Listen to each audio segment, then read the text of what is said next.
warahmatullahi wabarakatuh. Selamat siang. Namun Swastiastu Namo Buddhaya. Kami dari kelompok Imami Masaya ingin mempresentasikan hasil proposal kami mengenai dua makanan fenomenal dari latar belakang berbeda, yaitu sushi Cini. Makanan tersebut berasal dari Jepang dan Italia. Kami memadukan dua makanan itu untuk memasukkan cita rasa yang berbeda yang sangat unik.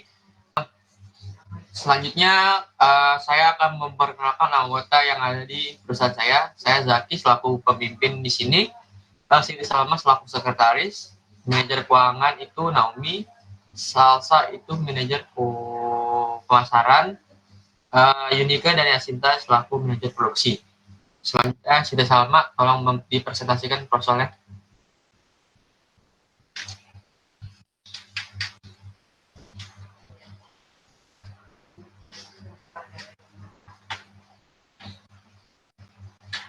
Ya, yang bisa Anda lihat di sini adalah logo perusahaan kami, Kimami Masaya. Ada anggotanya. Lanjutnya. Ini ada ringkasan proyek manajemen. Nama perusahaan yang sudah saya tadi jelaskan, Kimami Masaya. Pemiliknya saya, selaku saya, bergerak di bidang jenis usaha makanan yang berjumlah tenaga kerja 5 orang. Selanjutnya, pemasaran akan dijelaskan oleh Salsa dan keuangan akan dijelaskan oleh Naomi. Silakan. Saya sebagai manajer pemasaran akan menjelaskan bahwa perusahaan kami memasarkan produk yaitu pasta. Sasaran konsumen atau pembelinya itu remaja. Wilayah pemasarannya di Jabodetabek. Rencana penjualannya pada tahun 2022. Penetapan harga jual sebesar Rp36.000. Saya sebagai manajer keuangan akan menjelaskan modal awal yaitu Rp561.000 dan target biaya penjualnya itu Rp1.080.000. Oke, selanjutnya. Di sini ada bab 1 pendahuluan akan dijelaskan oleh Siti Salma. Silakan Siti Salma. Ya, di sini ada usaha kreasi makanan kita yaitu makanan sushi Cini. Usaha yang akan kami jalankan adalah usaha makanan. Usaha kreasi makanan ini yang akan kami dirikan adalah jenis usaha makanan berskala besar yang hanya memproduksi berbagai macam makanan berbahan baku pasta dan sushi. Alasan kami dalam memilih usaha kreasi makanan ini didasarkan atas pertimbangan-pertimbangan sebagai berikut. Yang pertama, sushi dan fettuccine adalah makanan yang digemari oleh remaja di Jabodetabek. Kami yakin makanan ini akan sangat menarik perhatian remaja masa kini. Yang kedua, usaha makanan ini dapat menjadi tren baru di dunia perkulineran. Yang ketiga, menggabungkan dua makanan dari negara berbeda yang akan menghasilkan cita rasa yang khas. Tujuan kegiatan yang dari didirikannya usaha kreasi makanan ini adalah satu, untuk mengembangkan kreativitas dalam bidang kuliner makanan masa kini.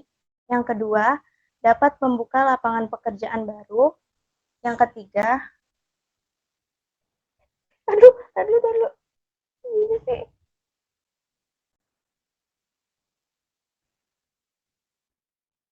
Tunggu.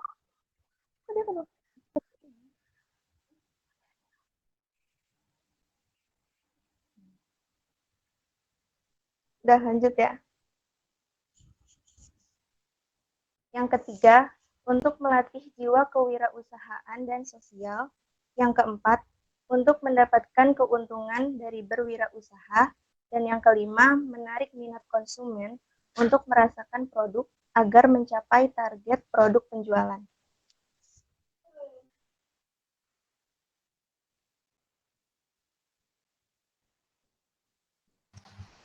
Selanjutnya ada metode pelaksanakan yang dijelaskan oleh Yunika dan Yasinta. Silakan.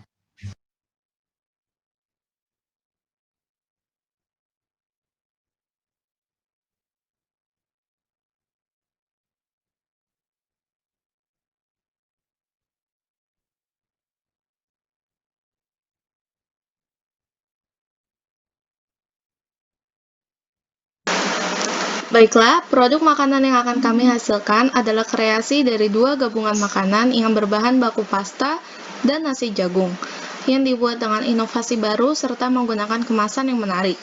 Produk ini digunakan berdasarkan kreativitas yang kami miliki. Kreasi makanan ini diperuntukkan untuk semua kalangan remaja kekinian. Dan bahan baku utama kreasi makanan ini adalah pasta. Makanan ini juga disesuaikan dengan lidah orang Indonesia. Selanjutnya, C. Proses produksi. Di sini kami menampilkan cara memproduksi atau membuat fettuccine dan sushi.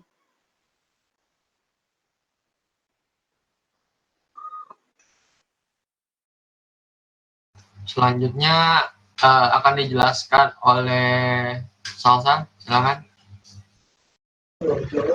Bagian D ada pemasaran. Sasaran yang dibidik adalah remaja di wilayah Jabodetabek. Kemudian ada tempat produksi. Tempat produksi dilakukan di rumah saya sendiri, yaitu Salsa. Lokasi ini dipilih karena merupakan tempat yang sangat strategis. Kemudian yang F itu ada strategi pemasaran. Yang pertama, memasukkan restoran kami ke dalam aplikasi antarjemput makanan. Yang kedua, menjual kepada teman dekat. Yang ketiga, mempromosikan produk kami di sosial media. Yang keempat, mengantarkan langsung makanan kepada calon pembeli. Yang bagian G ada analisis SWOT. Dengan melakukan analisis tersebut terhadap hal-hal tersebut, diharapkan usaha akan berjalan lancar dan sukses. Berikut adalah beberapa hal dari masing-masing aspek di atas. Yang pertama ada strength. Karbohidrat merupakan kebutuhan manusia, sehingga pasta dan nasi akan terus dicari oleh banyak orang. Kemudian ada kreasi pasta dan sushi adalah ide yang menarik ditambah dengan saus yang menggugah selera. Yang kedua ada weakness. Di dalam makanan ini terdapat dua bahan karbohidrat, sehingga bisa membuat pembeli cepat kenyang. Dikarenakan rasanya monoton, memungkinkan pembeli cepat bosan dan jenuh. Yang ketiga ada opportunities. Bahan baku yang digunakan berasal dari beras, yang merupakan bahan yang mudah didapatkan dan dikreasikan. B. Pengelolaan cukup mudah dan tidak membutuhkan waktu yang lama. Yang keempat ada trend. A. Perkembangan kreasi sushi dan fettuccine yang menyebar di masyarakat membuat konsumen mudah jenuh dan beralih ke kreasi sushi dan fettuccine yang lebih populer. Kemudian B. Banyaknya pesaing yang menjual produk yang sejenis dengan bahan bervariasi dan berkualitas membuat persaingan semakin ketat.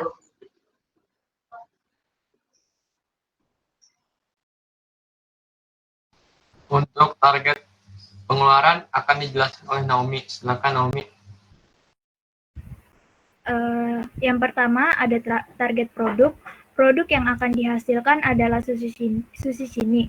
Kualitas produk makanan yang dihasilkan adalah sushi yang dibuat bervariasi dan juga dengan campuran fettuccine, sehingga dapat dinikmati sebagai makanan berat untuk makanan siang. Sesuai dengan jumlah konsumen yang ditargetkan, produksi yang akan dihasilkan adalah 30 produk sehari. Yang kedua ada target konsumen. Konsumen yang ditargetkan adalah seluruh kalangan masyarakat, terutama anak-anak muda wilayah Jabodetabek dengan jumlah target 30 orang dalam sehari. Yang ketiga ada target pendapatan. Jumlah pendapatan yang ingin kami peroleh satu hari adalah Rp1.080.000.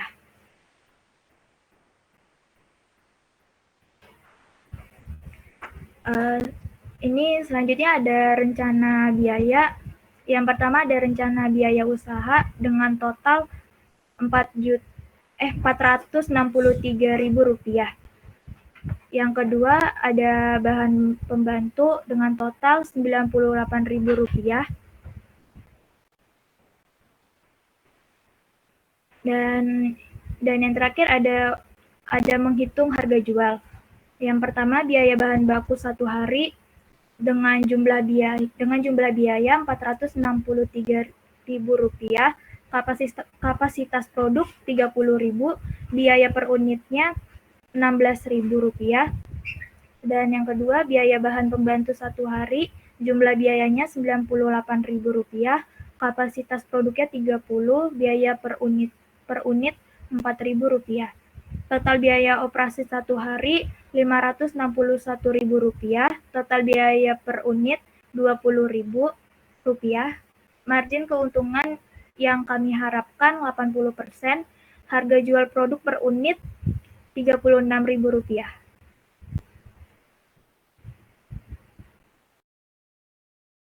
Dan selanjutnya organisasi pelaksana akan dijelaskan oleh Siti Salma. Silakan Siti Salma. Ya, berikut adalah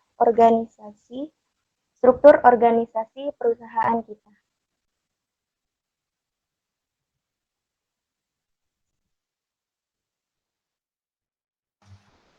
Selanjutnya penutup. Demikian rancangan usaha kreasi makanan yang kami buat. Adapun tujuan rancangan ini yaitu untuk memperkenalkan lebih detail tentang produk kami. Isi dari rancangan ini yang terdiri dari perkenalan produk, rincian biaya yang dibutuhkan dalam berproduksi, analisis SWOT, hingga struktur organisasi pengelola. Kesimpulannya, kami berharap bahwa proposal yang kami tuangkan dengan ide-ide yang penuh kreativitas dan inovasi dapat diterima dengan baik oleh calon investor yang mau berinvestasi di perusahaan kami. Kami percaya bahwa hidangan kami, Sushi Chini, dapat menjadi terobosan baru bagi dunia perkulineran. Saya rasa para calon investor sekalian tentunya tak ingin melewatkan kesempatan ini. Sekian, terima kasih. Sekali lagi saya berharap supaya kita dapat menjalin hubungan kerjasama. Semoga apa yang tertulis dalam rancangan ini dapat dimengerti dengan mudah. Atas perhatiannya kami ucapkan terima kasih.